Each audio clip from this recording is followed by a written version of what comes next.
Hi hello வணக்கம், welcome back to Thilak's Mani YouTube channel. இந்த பதிவில் நம்ம என்ன பார்க்க போறோம்னு பார்த்தீங்கன்னா, ராகி அம்மனுக்கு மிகவும் உகந்த கார்த்திகை மாத தேய்பிறை பஞ்சமி எந்த நாளில் வருது, பஞ்சமி தேதி எப்போ தொடங்குது, எப்போ முடியுது, மேலும் இந்நாளில் நாம் எவ்வாறு வராகி அம்மனை வழிபாடு செய்ய வேண்டும், என்ன நெய்வேத்தியம் வைத்து வழிபாடு செய்ய வேண்டும், மேலும் படம் சிலை இருந்தவர்கள் எவ்வாறு வழிபாடு செய்ய வேண்டும், இல்லாதவர்கள் எவ்வாறு வழிபாடு செய்ய வேண்டும் என்று இந்த பதிவில் இருக்குது. அதனால இந்த பதிவு எல்லாத்துக்கும் ரொம்ப யூஸ்ஃபுல்லாக இருக்கும். கண்டிப்பாக எல்லாரும் ஸ்கிப் பண்ணாமல் பாருங்க. நம்மளுடைய சேனல் சப்ஸ்கிரைப் பண்ணிட்டு பாருங்க. வாங்க இப்போ நம்ம வீடியோக்குள்ள போகலாம். பொதுவாகவே நாம் தினம்தோறும் வராகி அம்மனை வழிபாடு செய்யலாம். இருப்பினும் வராகி அம்மனுக்கு உகந்த வளர்பிறை பஞ்சமி தேய்பிறை பஞ்சமியில் நாம் விளக்கேற்றி வழிபாடு செய்வதால் நமக்கு அதீத பலன்கள் கிடைக்கும். யார் ஒருவர் மனம் உருகி வராகி அம்மனை நினைத்து பிரார்த்தனை செய்கிறார்களோ நிச்சயமாக அவர்களுக்கு அனைத்து பலன்களும் நலன்களும் கிடைக்கும். அதாவது பார்த்தீங்கன்னா ஒரு சிலவங்க ஒரு மாதம் வழிபாடு செய்கிறாங்க, செஞ்சுட்டு எனக்கு வராகி அம்மன் எனக்கு ஒன்றுமே தரலைன்னு சொல்கிறாங்க. ஆனால் அப்படி கிடையாதுங்க. நீங்கள் ஒரு 2-3 மாதம், ஒரு 5 மாதமாவது நீங்கள் தொடர்ந்து நீங்கள் விளக்கேற்றி வழிபாடு செய்யுங்கள். நிச்சயமாக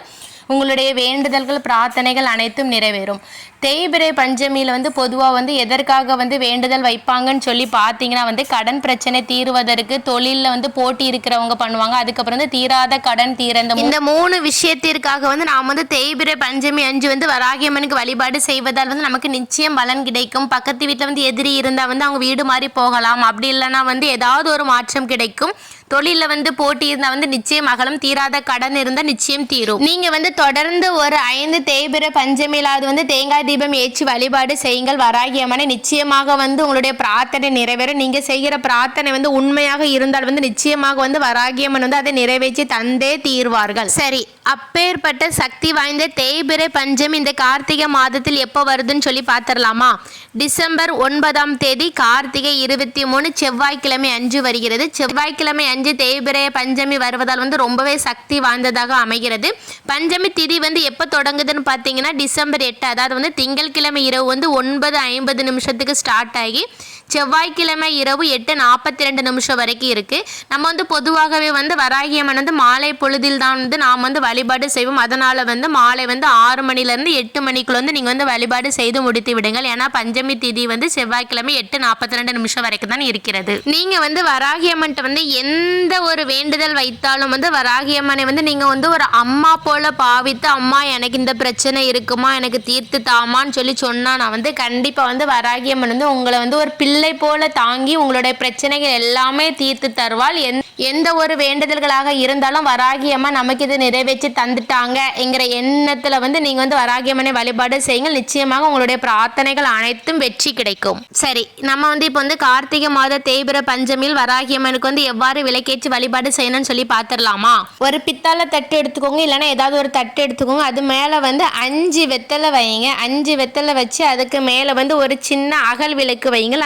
அந்த அகல் விளக்கில் கண்டிப்பாக நெய் ஊற்றுங்கள். அதற்குள் சின்னதாக கற்பூரம் பச்சை கற்பூரம் உடைச்சு போட்டுக்கோங்க. பின்பு அந்த தட்டில் வராகி அம்மனுக்கு மிகவும் பிடித்த சிகப்பு நிற பூக்களால் அலங்காரம் செய்து கொள்ளுங்கள். இவ்வாறு இந்த கார்த்திகை மாத தேய்பிறை பஞ்சமியில் நீங்க விளக்கேற்றி வழிபாடு செய்வதால் வீடு இல்லாதவர்களுக்கு நிச்சயமாக வீடு அமையும்.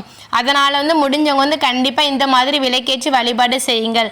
ஏன்னா நிறைய பேர் வாடகை வீட்டில் இருந்து கஷ்டப்பட்டுட்டு இருக்கீங்க. எப்போனா நம்ம சொந்த வீட்டுக்கு போவோம்னு சொல்கிறவங்களுக்குலாம் இந்த பரிகாரம் ரொம்ப ஒரு யூஸ்ஃபுல்லாக இருக்கும். கண்டிப்பாக இதை செய்து பாருங்கள். ஏன்னா வாடகை வீட்டிலேருந்து நம்ம இஷ்டத்துக்கு இருக்க முடியாது. நம்ம சொந்த வீடுனா நம்ம இஷ்டத்துக்கு எப்படி வேணாலும் இருந்துக்கிடலாம். அதனால் பார்த்தீங்கன்னா இப்போ நிறைய பேருக்கு உள்ள கனவே என்னன்னு பார்த்தீங்கன்னா சொந்த வீடு கட்டி அதில் இருக்கணுங்கிற கனவு தான் நிறைய பேருக்கு இருக்குது. இந்த மாதிரி விளக்கேற்றி வழிபாடு செய்யுங்கள். நிச்சயமாக வராகி அம்மன் உங்களுக்கு சொந்த வீடு அமைகிறதுக்கு எல்லா ஏற்பாடும் செய்து தருவார்கள். பின்பும் வராகி அம்மனுக்கு நெய்வேத்தியமாக மரவள்ளி கிழங்குகள் வைக்கலாம். பின்பு பூமிக்கு அடியில் விளைகிற பொருட்கள் எல்லாமே வராகி அம்மனுக்கு நெய்வேத்தியமாக வைக்கலாம். தானியங்கள் கூட நெய்வேத்தியம் வைக்கலாம். ஒரு சிலவங்க வீட்டில் வராகி அம்மன் சிலை படம் இருக்கும். படம் இருந்தால் அதுக்கு சிகப்பு நிற பூக்கள் போட்டுக்கோங்க. சிலை இருக்கிற கண்டிப்பாக அபிஷேகம் செய்யுங்க. ஏதாவது ஒரு 3 அபிஷேகமாவது செய்யுங்க. முக்கியமாக மஞ்சள் அபிஷேகம் செய்யுங்க. மஞ்சள் அபிஷேகம் செய்கிறது வராகி அம்மனுக்கு ரொம்பவே பிடித்தமான ஒன்று.